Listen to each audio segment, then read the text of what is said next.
Olá, meus amados irmãos, a paz do Senhor Jesus, tudo bem? Mas, irmãos, mais um vídeo aqui com uma passagem bíblica de um dos profetas, naquela pegada, mesma pegada simples, de fazer você sair do sistema, irmão. Não, vocês vão ver aqui, eu pregando assim de camiseta, entendeu? De uma maneira informal, porque é a maneira mais eficiente, né, de se pregar para uma pessoa, porque tem gente que pode ter dialética, pregar de terno e gravata, relógio de ouro, naquele culto determinado, mas fica aquela coisa ali, né, irmão? E muita gente, ela escuta aquilo ali durante a pregação, atesta ser verdadeiro, entendeu? Mas parece que sai dali, ela esquece. Igual aquela parábola do semeador de Jesus, né? O Satanás, ele vem e arranca a semente. Então, esses vídeos estão se intensificando, irmão.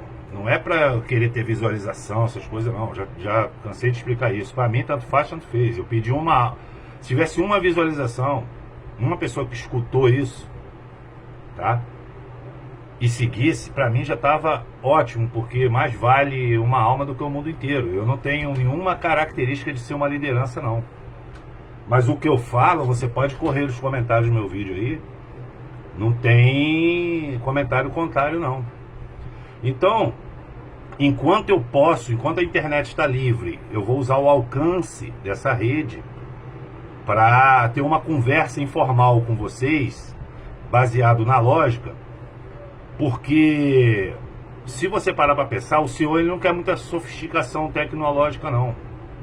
Ele quer que você creia, entendeu? Ele quer que você seja simples na sua fé, entendeu? Forte na sua fé. Então, querido, o texto base aqui eu sempre cito ele, mas eu vou ler ele num contexto completo. Ele tem 5 versículos, que é o livro do profeta menor Malaquias, no capítulo 3. E eu vou explicar algumas coisitas que ficam pendentes aí, que ateus e crentes não entendem. Vamos lá, Malaquias capítulo 3, versículo 6, diz assim a palavra do Senhor: em verdade, eu, Yahvé, o Senhor, não mudou. Por essa razão, vós, ó filhos de Jacó, não sois completamente destruídos. Desde a época de vossos antepassados vos desviastes da minha lei e não as obedeceste. Agora, pois, voltai para mim e eu me tornarei para vós outros, afirma o Senhor dos Exércitos. Todavia me indagais, mas de que devemos nos arrepender? Olha só, irmão. Pode um ser humano roubar algo de Deus? No entanto, estáis me roubando. E ousam questionar: como te roubamos? Ora, nos dízimos e nas ofertas. Presta atenção nisso aqui, irmão. Nos dízimos e nas ofertas. Estais debaixo de grande maldição, porquanto me roubais. A nação toda está me roubando. Trazei, portanto, todos os dízimos, preste atenção nisso, ao depósito do templo, a fim que haja alimento em minha casa, e provai-me nisso, assegura o Senhor dos Exércitos, e comprovai com vossos próprios olhos, se não abrirei as comportas dos céus, se não derramarei sobre vós tantas bênçãos, que nem conseguireis guardá-la toda. Irmão, aqui Deus está falando de arrependimento, ele está falando de antepassados que foram se desviando, e ele está falando que essa desobediência, ela chegou num tal ponto que as pessoas, até mesmo elas perguntam: mas de que devemos nos arrepender? Irmão, hoje em dia, de tudo. De tudo. Aí ele fala no contexto de dízimo. Eu preciso de um vídeo inteiro só para falar essa questão de dízimo, mas eu vou dar uma pincelada, como eu sempre faço, uma pincelada no assunto, para depois eu me estendê-lo. Se os irmãos quiserem saber mais sobre o que é o tão famoso dízimo 10%, eu posso explicar de uma maneira mais detalhada. Mas, basicamente, era assim, irmão. Quando se instituiu o tabernáculo, o dízimo tem a ver com primícia. Por exemplo, hoje em dia é o salário da pessoa. Mas antigamente as pessoas, como eu te falei, as pessoas tinham um quintal, né? Eles tinham um terreno, eles tinham lá as plantações dele, dos legumes que eles usavam. Não existia Carrefour, não existia Guanabara, esse supermercado que você hoje, ganhando salário, você vai lá e compra. Antigamente eles mesmos plantavam, eles mesmos colhiam, eles mesmos matavam os animais. Só que dessas plantações, principalmente, o primeiro fruto, que era o mais belo, o mais assim, né, vistoso. A primeira colheita dele ia para o Senhor. Só que, se você parar para perceber, depois do Êxodo, teve a partilha de terra. Acho que é Deuteronômio ou Levítico, que agora eu não sei, irmão, isso aí vai ser no vídeo, se eu botar o detalhe, que se instituiu os levitas, né, que cuidavam do templo. Eles não entravam na partilha da terra. Então, cada tribo de Israel, das 12 tribos, eles tinham uma porção de terra, e dentro dessa terra tinha tipo uma embaixada dos levitas, entendeu? Os levitas moravam na terra de Rúben, na terra de Manassés, entendeu? E eles assim, eles viviam daquilo ali, do sacerdócio. Tanto que quando Moisés desceu do monte, que Moisés é uma prefiguração de Jesus Cristo, o povo estava em todo idolatrando um bezerro de ouro. Todos não. Uma tribo não idolatrou e foi salva, a tribo dos levitas. Você está me entendendo, irmão? Então, esse dízimo, ele ia primeiro para os levitas e para sua família, tá? Que eles não tinham poder aquisitivo, eles não trabalhavam, eles ficavam só lá dentro do tabernáculo fazendo todos aqueles ritos, né, determinados por Deus. E o que sobrava, e sobrava muito, era distribuído aos mais necessitados, aos pobres, aos órfãos, às viúvas, aos peregrinos, entendeu? Pessoas mais vulneráveis. Esse era o verdadeiro sentido da caridade, né, do amor. Então, meus irmãos, olha só que tinha agricultores que moravam muito distante do templo. Então, mesmo se eles não tinha avião, não tinha trem, não tinha carro, então eles vinham de carroças, essas coisas, para vir, né, primeiro ao tabernáculo e logo em seguida, depois que foi construído o templo de Salomão. E se eles trouxessem a oferta do fruto, estragaria no caminho, entendeu? Eles iam se estragando no caminho. Aí o que acontece, meus irmãos? Para não acontecer de eles, né, assim, deixar de exercer essa fé dele, só um instantinho aqui.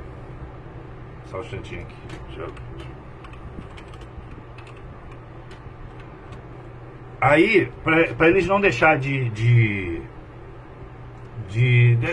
dessa exercício de fé dele, e também para não entregar a coisa estragada, eles davam em dinheiro, eles compravam as coisas lá e ofereciam, porque o sentido era o mesmo, era alimentar os levitas, e você continuaria dando a sua premissa. Então, esse era o sentido, irmão. Não é para fazer pastor andar de Corolla 0 km, não. Tá me entendendo? Nessas administrações, nessas tesourarias aí, tu não sabe o que acontece, para onde vai. Eu me lembro uma reportagem uma vez da Bandeirante, do CQC, que o pessoal fazia um teste, né? Ele botava um rastreador dentro de um produto e doava. O cara doou um ar-condicionado novinho, a produção, né? Se passando ali, né, de uma pessoa que estava querendo doar para a igreja. Botou um rastreador para ver se eles estavam usando aquele ar-condicionado para dentro do templo, para quando a pessoa, dentro da igreja, um calor, a pessoa está cultuando a Deus ali, está de maneira mais confortável. E eles deixavam lá. Aí eles ficavam vendo no computador aonde o coisa ia. Sabe para onde foi o ar-condicionado? O ar-condicionado e muitas coisas doadas para dentro da casa do pastor. Então isso é uma desonestidade, irmão. Porque eles pedem doação para a igreja, mas eles fazem uma triagem ali, o melhor ficar para eles. Eles podem até doar uma coisa, mas o melhor ficar para eles. Isso é uma desonestidade. Isso aí tem a ver com o roubo de Deus. Mas preste atenção, irmão. Essa passagem de Malaquias é a única que Deus faz um desafio clássico, que é o versículo 10, 3:10. Trazei, portanto, todos os dízimos ao depósito do templo, a fim que haja alimento na minha casa, e provai-me nisso. Ele está mandando provar nisso, assegura o Senhor. E comprovai com vossos próprios olhos, se eu não abrirei as comportas do céu e não derramarei sobre vós tantas bênçãos que nem conseguirei guardá-las todas. Querido, olha só, isso aqui tem tudo a ver com o vídeo que eu fiz meu sobre o depósito de Deus. Você faz a obra de Deus, querido. A obra de Deus, que Ele não te deixa no prejuízo. Ele não só não te deixa no prejuízo, como Ele te dá além, irmão, do que você pediu. Mas será que isso aqui tem a ver só com dinheiro? Só com produto? Só com alimento? Ou ele tem também um sentido espiritual que é importantíssimo e vocês vão entender agora? Irmão, como eu sempre te falei, Deus ele não lança um desafio para perder. Ele está dizendo que a gente está roubando ele. Mas, querido, se você for lá para a carta de Paulo, se eu não me engano é Gálatas, ele fala dos frutos do Espírito, a característica dos frutos do Espírito, já expliquei isso também. O fruto do Espírito não são, né? É paz, longanimidade, benignidade, fé, mansidão e domínio próprio. Por que os frutos do Espírito e não os frutos do Espírito são, que é a concordância no plural? Porque se você tiver paz e não tiver fé, você não tem fruto nenhum para Deus, segundo a Bíblia, entendeu?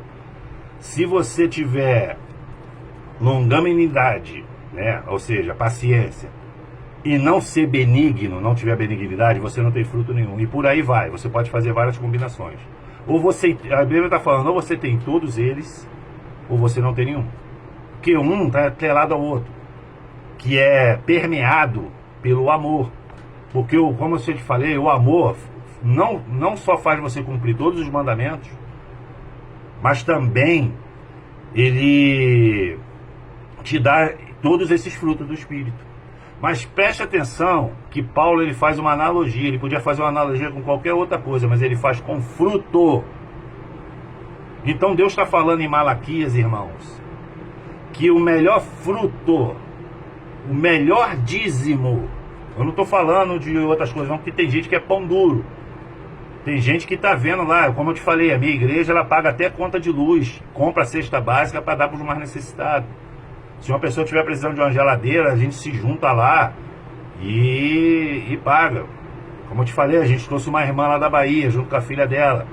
Nós juntamos, pagamos a passagem, porque nós não somos uma igreja rica, entendeu? Para ela vir visitar a igreja e para a filha dela dar um testemunho.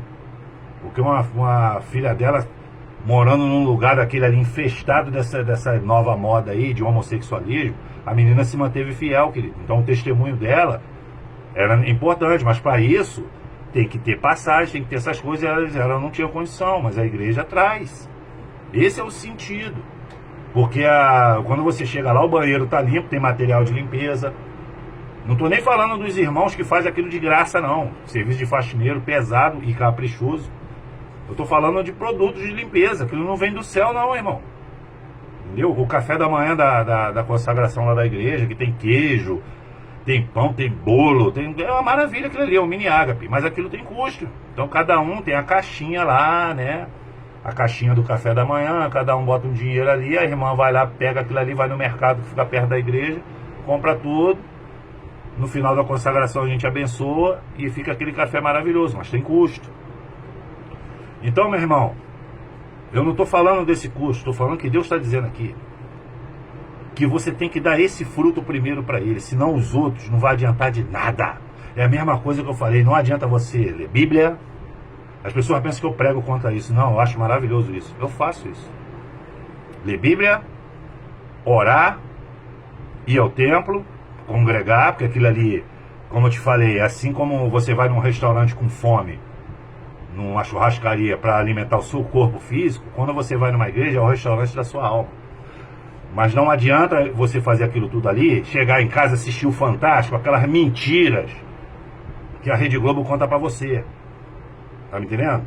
Porque, meu irmão, vou falar uma coisa pra você. Nessa época aí, eu já sabia, eu tinha uma noção básica de biologia, porque eu me lembro das minhas aulas todinho. Querido, um pano na cara não vai deter nenhuma espécie de vírus. Não adianta eles virem com aquelas reportagens falsas falando que a corola, né, do vírus é maior do que o dos outros vírus, que aquilo é uma mentira. Eles estavam falando que a corola é maior porque se você botar a máscara fica ali. É mentira. Querido, em nome de Jesus, quando você está com flatulência, né, você solta um pum, o cheiro vem. E você está com short, você está com roupa íntima, um pano na cara vai coisar algum vírus. Você já viu qual é a máscara? A máscara que os técnicos do laboratório químico usam, aquela NR9, você fica parecendo um ET, dois negócios aqui, um respirador aqui, cheio de filtro. Aquilo ali, se esse troço aí, 19 aí, como eu te falei, realmente existir, Para você se proteger realmente dele, você tinha que andar igual aquilo ali, na rua. Não é um pano na cara, não. Então, meu irmão, quando eu vi, mesmo lá na igreja que prega a verdade, mesmo na igreja que está falando em todas as... Isso é uma fraude, isso é um sistema de teste, para testar sua obediência, e foi bem sucedido. Aí eu vejo um monte de irmão da igreja, velho de casa, cascudo de casa, com aquele pano na cara. Todo respeito, irmão, dá vontade de sair dando safanão, pedala Robinho no pescoço de todo mundo. Porque aquilo ali é a prova cabal que eles estão ali por um evento social e não para ouvir a palavra de Deus. Aí começou essas profetadas.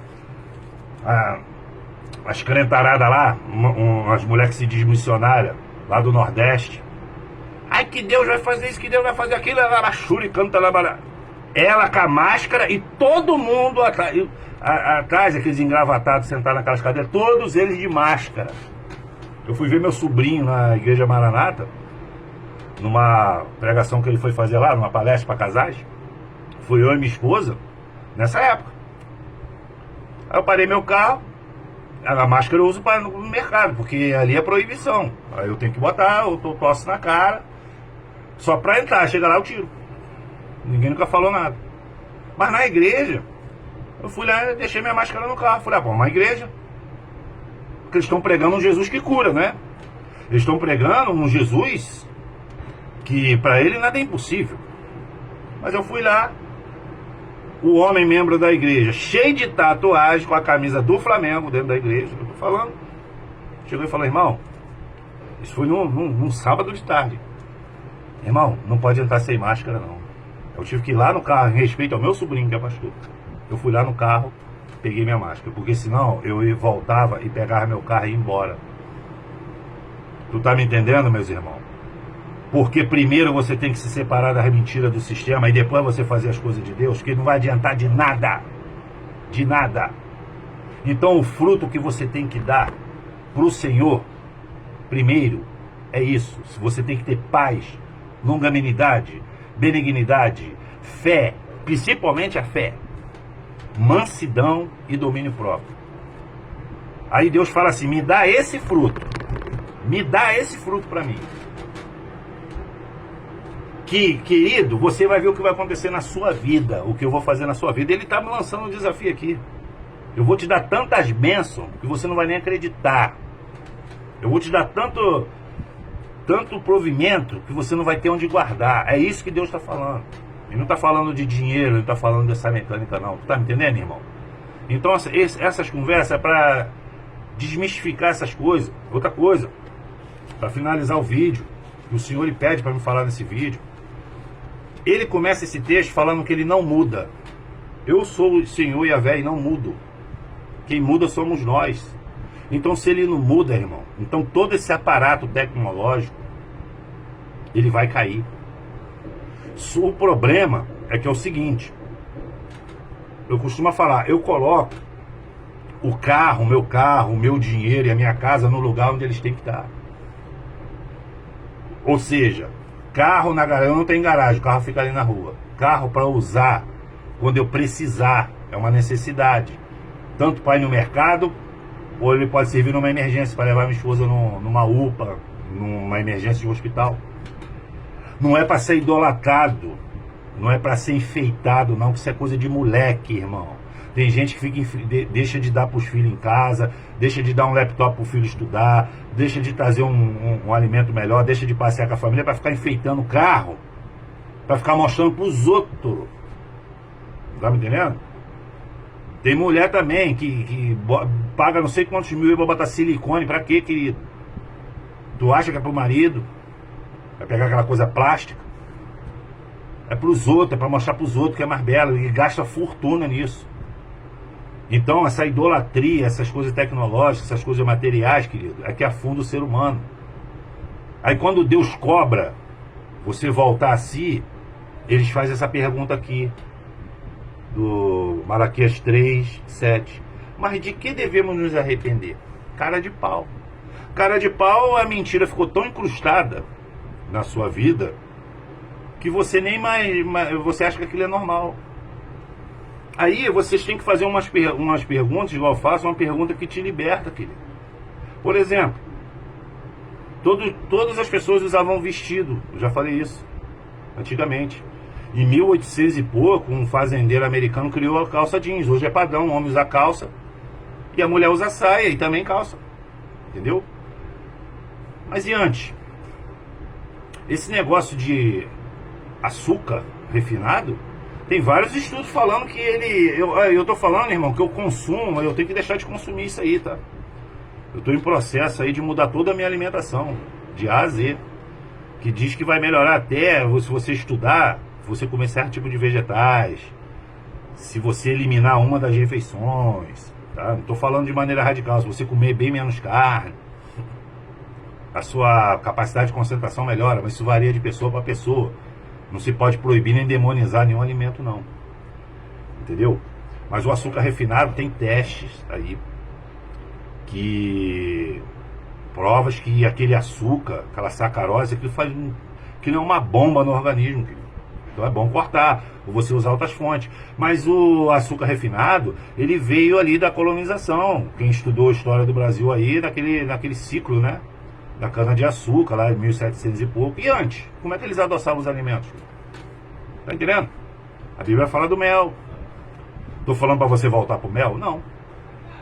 Mas tem vários tipos de açúcar agora, né? O açúcar mascavo, que é assim, tem menos química, vamos dizer assim. E por aí vai, irmãos. Negócio de moda. A moda dominou. Entendeu? A moda dominou hoje, só que eu já falei, a moda, quem domina esse mercado de moda são os homossexuais, irmãos, e muitas mulheres seguem isso aí. Gente, o homossexual não gosta de mulher. Eles não aceitam a própria natureza, não vai vir coisa boa disso aí não. Então como é que uma mulher segue uma ordem vindo de uma pessoa que não gosta de mulher? Para perceber isso, irmão. São perguntas libertadoras. A televisão, ela chegou no mundo de maneira popular nos anos 50. Aqui no Brasil, nos anos 70. Tem gente que muito tempo aí não saía de frente da televisão. E antes? Como é que as pessoas viviam sem televisão?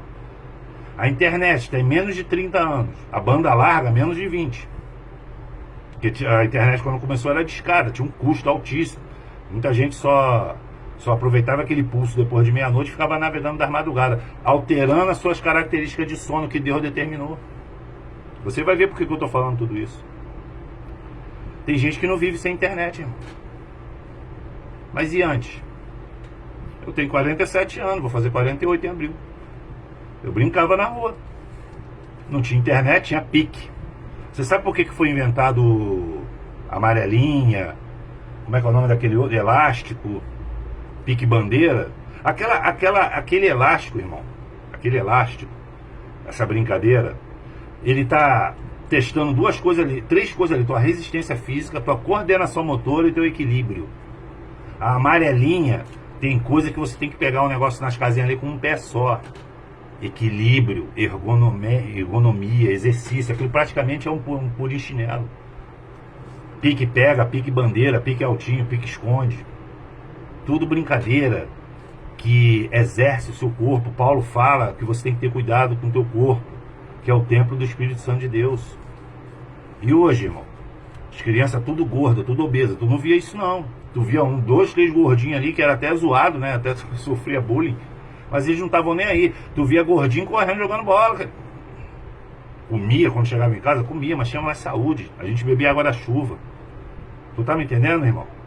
Aí a gente virou uma geração obesa, preguiçosa fisicamente, porque a boa alimentação e o bom exercício físico aumenta a tua disposição, até tu fazer uma faxina.